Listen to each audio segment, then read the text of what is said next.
Ladies and gentlemen, pay attention. This is your boy, the coach from the WWE. I would like to welcome you to the very first wrestling podcast in the world to take you on a weekly deep dive into classic matches along with legends of the squared circle. Enjoy the discussion. Enjoy the back and forth. There's so much to get into. Ladies and gentlemen, this is The Payoff. Jeff, welcome to an all-new episode of The Payoff, where satisfaction is guaranteed. Look at you. Tom, noted big Trish Stratus fan. Jeff, noted big Mickie James fan. So you and I going head-to-head on this one. This is exciting. Love Trish. Yeah, I was the Mickie fan. That was where I was at. So I like a little crazy. So it's there's a lot I don't remember about this storyline, although I know it's kind of infamous and famous and one of Trish's bigger feuds. Why did you want to cover this one? Yeah, I think that when it comes to quintessential, at least this kind of early women's matches at WrestleMania, or just storylines itself, I think this is one you just kind of have to talk about. I think this is one I had it on my list actually since last WrestleMania, but it's just we got so many to cover, we got to pick and choose, and so I was glad we were able to get to this one this time because I think that, like you said, I did not remember other than the kind of in the moments itself in the match, which we'll see how this match was edited down for certain things, TVMA, but we'll talk about that too. But yeah, I think that this is one that it's so iconic. It's set such a bar for, kind of what was to come and what was there that, yeah, there's so many reasons to talk about it. That's really what it boils down to. Yeah, I'm pumped about this too. I know it's like a famous storyline and it's not something we've talked much about. So looking forward to the build to this one and then obviously watching the match. So you ready to get into it? Yeah, I absolutely. Let's jump right in, man. All right, let's get to the build. Oh, it's time for the build. So we're in one of the famous wrestling arenas, Allstate Arena, Rosemont, Illinois. Obviously Rowdy Chicago. Yep. Yeah, everybody swears by this building and this crowd. April 2nd, 2006. It's WrestleMania 22. We start this show off, I can't believe I'm saying this, with the Big Show and Kane, who are your tag team, your world tag team champions, okay? They're going to defeat Carlito and Chris Masters. That's how you started WrestleMania off. Sure. Let me let that one sink in, okay? And by the way, the dark match battle royal was Viscera, okay, winning a battle royal in 6 minutes. 6 minutes, right? Yeah, don't miss that. Yeah. Then we get to a Money in the Bank match. This is the one that Rob Van Dam was going to win, and then would go on to cash it in against John Cena. So that's obviously fun. What a great match that was. On an ECW pay-per-view. JBL is going to become your U.S. champion in 10 minutes, defeating Chris Benoit. So Benoit at WrestleMania 20 is like your next big star, closes out the main event, beating Triple H and Shawn Michaels. And 2 years later, he's losing to JBL early on in a 9-minute match for the U.S. title. And I know not everyone can stay on top forever, but it just, again, if you're going to make a star, make a star. And it just feels like we kind of make stars, but we don't really. And we flip-flop these titles all around, and no one ever is able to really be a star. But I'll tell you who is a star, the guy in the next match, Edge, who was accompanied by Lita. Obviously, that whole thing's going on. Defeats Mick Foley in a hardcore match in 14 minutes. This was an awesome match. This is one we're going to have to cover. Mick Foley had come back for some matches, not looked great, but looked awesome here. And God, Edge as a heel in this era was just awesome. Boogeyman's going to defeat Booker T and Sharmell in an intergender handicap match in 3 minutes. The reason we're here, Mickie James and Trish Stratus for the women's championship. Then in a 9-minute match, Undertaker's going to defeat Mark Henry. Okay. Before we really got the great Mark Henry, Shawn Michaels, Vince McMahon, 20-minute no-holds-barred match. That was a fun one we're going to have to cover. So we're heating up here a little bit on this show. And then we get Rey Mysterio his world title shot against Randy Orton, Kurt Angle, triple threat match. Ray's going to win. The crazy thing is, Jeff, it was a 9-minute match. I can only think that something went wrong, maybe Shawn and McMahon, and they cut that down, because that's hard to believe that was a 9-minute match. Then we had a buffer match. This was the classic women's buffer match. Tori Wilson defeating Candice Michelle in a Playboy pillow fight. So again, we're still in the Divas era, if you will. And then in our main event, John Cena is going to defeat Triple H by submission, 22 minutes. Jeff, there's no way that match was good. Yeah. And I'm not saying it sucked. I'm just saying, I bet crowd just not into it. Who cares? Cena retaining the title. I don't know what I would have made the main event of this show, but who the hell cares about Cena retaining his title? Who cares about, Triple H and Cena is a feud? Ugh. And then the following year we got Cena, Shawn Michaels. And I think that was supposed to be Cena, Triple H again. So I don't know, man. I just, again, I'm not saying I don't know how I would have rebooked this show, but just a lot of stuff that was not great on this. That's all I got. I got some more stuff we'll talk about during the match. So storyline standpoint, I know this is like a classic build. So how do we get to this WrestleMania title match? Yeah, and this is one too. I think before we fully get in, that this was actually the final WrestleMania before they moved to the larger venues too. And so what a kind of I wonder, just a shit absolute like card in a lot of ways.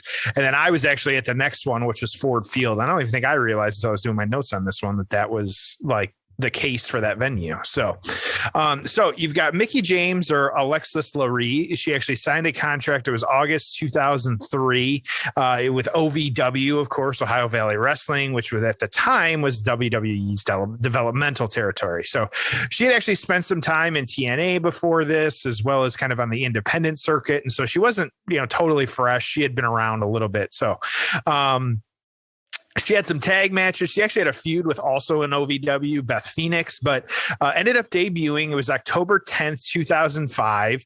And it was right out of the gate. It was on an episode of Raw, and her gimmick was that she was Trish Stratus's, I'm going to fuck that up throughout this one, her biggest fan. And so you had the angle was really the two of them competing in tag matches, with really Mickie becoming more and more obsessed with Trish. And so, of course, the note on this one, and this was just the sign of the times in wrestling, we're going to acknowledge it, that there was a Halloween costume match. You had Mickie dressing like Stratus and helping her retain the title. And this was this was the Fulfill Your Fantasy Battle Royal at Taboo Tuesday 2005. Mickie eliminating herself and Victoria at the same time. I know, delivering a little bit more to our fans. I went back and looked at the vote tallies on this one. The Taboo Tuesday, which of course is where we were able to vote. The vote on this one was the outfits that we would get during the Fulfill Your Fantasy Diva Battle Royal. Winning was the lingerie with 43%, followed by leather and lace at 32%, and cheerleader at 25%. What a different time in wrestling. So, a different time in the world. But Jeff, here's what I never understood. I mean, I'm not just saying this now. I was saying this at the time. Now, granted, you and I are, in our early 20s at this point, but I just remember watching some of this stuff and thinking, just why? Like, either present women's wrestling or don't, but quit doing this shit. Like, if I want to see a naked woman, then I'll buy a Playboy. We could find it. Yeah. I'll go watch pornography, something, right? But the idea that, like, I'm tuning in on Raw and, like, what's going to happen? Like, is her outfit going to fall off? Like, it's just so stupid. It's like, I'm not watching wrestling to get my, like, pornography fix. Okay. I think of that scene from Mad Men where Megan gets the like the soap opera, and they're talking about like it's supposed to titillate. Like, no, wrestling is not supposed to titillate. Like, at least for me, I'm sure there's people that are watching, that's their thing, whatever, fine. Like, I speak highly of New Japan because I appreciate the wrestling and things like that. Like, I want to see good stories. I want, like, last week I want a big build like the Undertaker Kane. I want those types, not this garbage. So, and we will talk about Taboo Tuesday in that event during the match, but we're going to keep moving here. Mickie James kind of having that. So she even started using kind of, Trish's finishing moves and just really all her mannerisms kind of, taking over and things like that. And so, of course, this just more and more developing into the lesbian angle as well, too. You had Mickie James kissing Trish Stratus. This was, December, January of 2005, 2006. And so you ended up having Mickie James eventually losing to Trish Stratus. Just a lot of different things happening. But, of course, even though she lost, she's still, big fan of Trish. And really it started making, Trish, more and more uncomfortable. And so we're March 6, 2006. You had Trish, I told you I was going to keep fucking it up. Trish confronting Mickie James, telling her that they needed some time apart. And so you had, before this, though, you had Mickie kind of attacking Ashley Massaro because Ashley was calling her crazy, just kind of really building up that level of what Mickie James was and kind of the crazy lengths that she was willing to go for Trish and things like that. So the Royal Rumble that year, you had Mickie defeating Ashley Massaro, who was then the women's champion. Trish was a special guest referee. Again, Mickie telling her that, she was in love with her at that point. So it was finally Saturday Night Main Event 32. You had Mickie James and Trish teaming together to defeat Candice, Michelle, and Victoria in a tag match. But then, kind of swerve here, Mickie saying that she would honor Trish's wish to, kind of back off a little bit. She still went to try and kiss her. Trish pushed her away. James attacked her. And so this is where you have really Mickie turning heel and kind of, the story starting to break down and kind of getting there. So that was March 18th, 2006 is when you're at that point. So we're getting closer and closer to Mania at this point. And having that. And so kind of having that now at this point. So that's kind of, turning heel and kind of getting the match and things like that's how we got there. So Trish, just a little bit here. She had been dealing with some back issues, a herniated disc. She had actually took on, and I forgot her working with Ashley Massaro, so how that played into that angle. I forgot Vince's Devils. So it's Candice, Victoria, and Tori Wilson, and kind of that little stable as well too. I'm all for any kind of stable, male, female, don't care.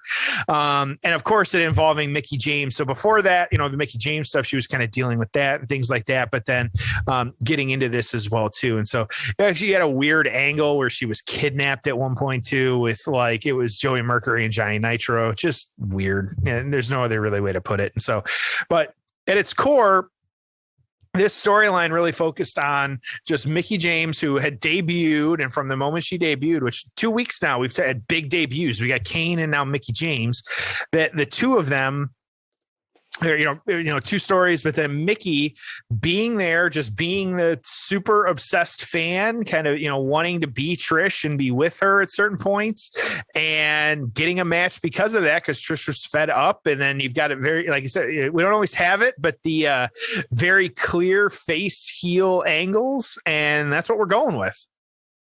Love it.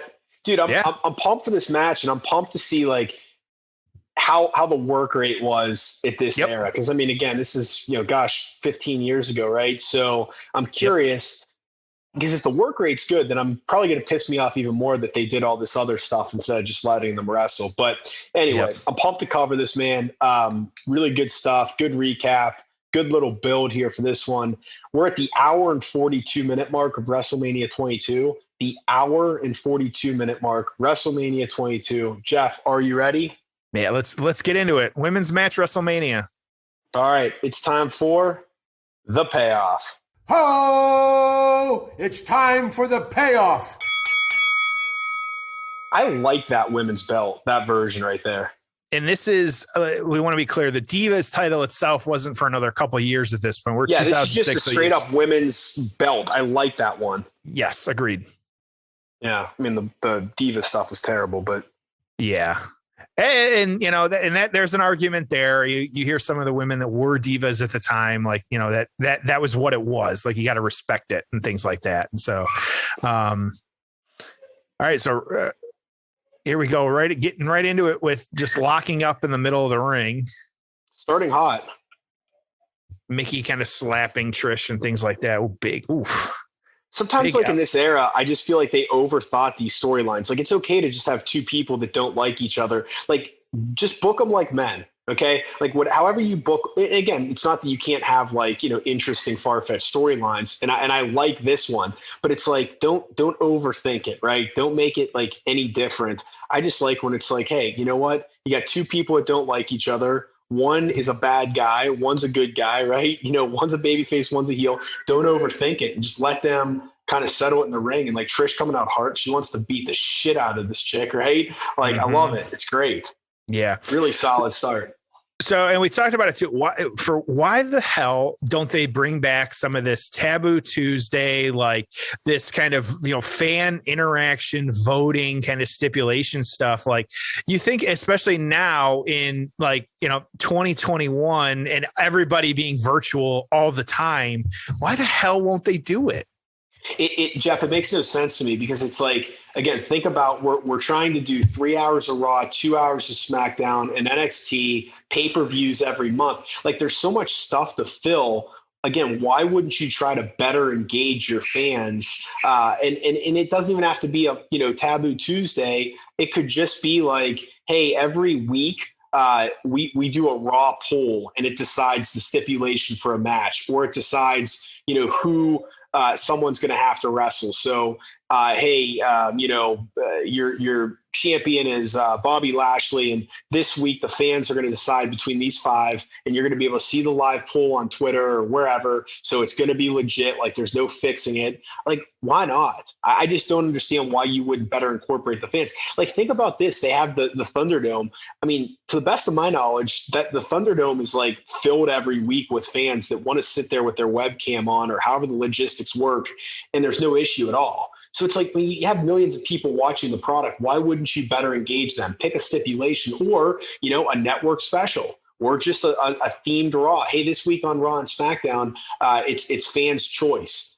Do it once a week. Once a year you do fans' choice. Once a year you bring back the legends. You come up with 12 themes. I even liked for a while when they were doing they did like a Bret Hart appreciation and a Stone Cold appreciation. I know you only have so many legends, but I got to think that you do one or two of those a year.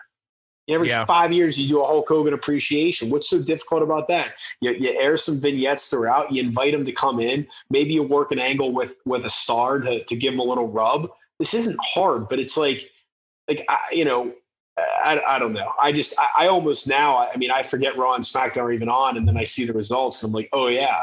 Because it's like 90% of the time, 9 out of 10 episodes, there's really no reason to watch. Yep. Out of the ordinary, right? Other than some of the stars are in matches. So good match here, man. Again, it's not like, I know the excuse is always, oh, we just didn't have the female talent that we have now. Okay, well, these two can go. So why were we doing the bra and panty stuff? Like, why not just have two attractive, athletic women that want to beat the shit out of each other? And they it took them, a decade too long to get there. It's not like, I'd understand if they didn't have women wrestling and they were like, oh, we should have involved, women sooner. They had them. They had these talented, great women. It was just stupid how they used them. Again, I just don't understand. I get some of the Attitude Era stuff, and I understand the Nitro girls and all that. But but these women can work. I just don't understand what took so long to just, hey, maybe we should give them 15 minutes to actually have a really good match. So this is really good. This is a great example of it done right, because the storyline mattered. I love I thought it was actually a really good, almost, I won't say realistic, but somewhat realistic thing. This could have happened. Yeah, and did you watch the I forget if it was the 24 or what it was, but the Trish Day of or whatever it was on the network? Was that one that you caught? Okay, yeah, and that was the one where she was like, she's a genius as far as I'm concerned. Like, she saw it all and like ran with it, because she really was in this kind of era, like one of the first to kind of get back into women wrestling versus like even at this point, like just the women bra and panties, like the lingerie matches, stuff like that. And so and her she was and Trish was positioned well because she was a fitness model, but like she had a build and had the athleticism, so it was like she was the one where it was like, hey, you look like Sunny, but you wrestle like a top one talent. of the guys. Yeah, right. Well, and that was too. And shit, I think she's just an absolute natural because we saw her most recent match, last match with Charlotte and stuff like that. Like, motherfucker can still go. Like, she's in her 40s. She had 2 children. She hasn't really wrestled in like a decade, and she looked fantastic. That's why I was zero ring rushed. Yeah. Yeah, and it's not like she just learned how to do that. I mean, she's doing it her whole career. Right. And so you got Mickie, so now finally Trish trying to get some momentum going here, working against Mickie at this point. Yeah. A big clothesline there from Trish. Mickie was having a heck of a time with her shirt there. Yeah, it's both her shirt, just her whole outfit. I almost feel bad for her because she is not wearing ring gear. She looks like she's wearing, like, we'll call it what it is. She's wearing just like regular thong underwear. And yeah, just trying to wrestle in that, I can't imagine is like, I always go back to the Dean Ambrose, like he hated wrestling in jeans, like, because there was just, it can't be fun trying to be out there and doing this. But this was, it was what Vince wanted. And so stuff like that, just kind of what kind of a nonstop match, a really good match so far. Yeah, they've been in the ring almost the entire time, just kind of, Mickie was wrapping Trish's leg around the ring post a little bit here, but for the most part they've been in the ring. Ooh, look at this. Got Mickie going up top. Yep, setting up for Trish here. Yep. Oh no, reversing it. Whoa, hello. Mickie kind of selling the crazy angle at this point, doing a great job of it too. Really selling it. Yeah, that's I know there's a lot that goes into being a wrestler, but it's like, some of them just don't do that stuff. And that's something like Vince McMahon, we were talking about a few weeks ago, is just so good at, is like the over the top dramatics. Shawn Michaels is always great at selling. Small package. I want to point out too, all the fans are on their feet. Yeah, I'm going to play everybody's up. At least that back camera side, everybody's up on their feet. And we'll talk a little bit after the match here, kind of how this played out. Oof. A big power bomb there from Trish. There's definitely a reaction there, that's for sure. Yeah. Yeah, and I'll talk about that in the reviews because there's some things that were happening and stuff like that. Yeah. What did you think? I don't know if you saw it during the wide shot, but they have like all the wrestlers like pictures like on the top of because I noticed that Carlito was one of them. And so he's, and he's out there. And so, I think, like you said, it's an interesting setup because it was, like I said, the last time that they did a arena. And so they were kind of, but it's cool. But yeah, I'm digging it because it like makes it feel like a little more like small and intimate. Well, and when the different way that, like, when the camera pans, it's all on different sides. Oh, huge punch from Trish there. Oh boy, they're really going at it here. Like, bounced her off. It's a very good match. You can tell, like, the fans, at least in the screen, are into it. And so anymore we're used to pointing to the sign. Here we go. The Mick kick. I'm not sure if it was still called the Mick kick at this point, or was called the Mick kick. But there you go. 1, 2, 3. New women's champion. And the fans excited. And you and I said it before the match, a certain moment was cut out. We will talk about it after. But that made sense, the finish. I liked it. So let's get right into the aftermath. Ho! It's time for the aftermath. Okay. What'd you think? Nonstop. It wasn't, nothing crazy or anything like that, but it was good though. And dude, that was fast paced. That was significantly better than I was expecting. Yeah, absolutely. I'm not saying it was like an all-time classic, but I mean, obviously a really good storyline. There's, the storyline part of it. I like that they put her over. The match was nonstop action. I'm a fan. I'm glad we covered it. That was a fun match to cover. It was good. Yeah, absolutely. So what happened after this? Yeah, aftermath. What do we got here? We got, of course, Mickie celebrating her win and things like that. So this was actually, and I realized this was 448 days that Trish had the belt and then losing it at this point to Mickie James. So a huge run with the belt, but losing it to Mickie James at this point. And so now, of course, we have to talk about it just because we have to talk about it. You had, of course, the moment that everybody kind of remembers and pictures and things like that is which was edited out at this point. There was both a botched Stratus faction, which was kind of edited out, but then also the Mickie James, there's no other way to cut it other than, licking herself. And so, or grabbing Trish by the crotch and, then licking it. And so not there. From what I found, the story is that Mickie actually got in trouble with Vince for doing it, but she did get a good push after that. And so, no publicity is bad publicity, one of those type things. And so, and she was really the centerpiece of the Divas division for, women's division for a while. And so, it's still, you and I know, it's still one of the better known, better talked about, just better women's matches, at least until, recently, and some of the women coming out of NXT. It's still talked about, things like that. And so they actually had a rematch at Backlash the following month in which Trish suffered a legitimate dislocated shoulder. She actually took a bump outside of the ring. And so she had to rehab and stuff like that. She had talked about that, I think, on her special. She was just always hurt. Like, I feel like her entire career she was hurt dealing with it. We still got what we got, the matches that we did and things like that. And so but she ended up actually winning that match by DQ. But of course, as we all know, titles can't change after DQ. And so Mickie James was still the champion and still had that. And so she had some stuff going on with Beth Phoenix as well too at that point. And so that kind of happening. But then just a few months after this, Mickie James, she actually dropped the title to Lita. It was actually Lita hitting her with the belt. And so that actually led into the Lita and Trish's retirement match. And so these three women just so intertwined. I feel like sometimes everybody talks Trish and Lita, but they forget about Mickie. And so I was a bigger Mickie fan at the time. And so, like I said, I like a little bit of crazy. And so I was all about that. So I was a fan of that. So providing a little bit extra here, I was curious just how long some of these women held these belts. So Trish was a 7-time title holder. She had it for 821 days total.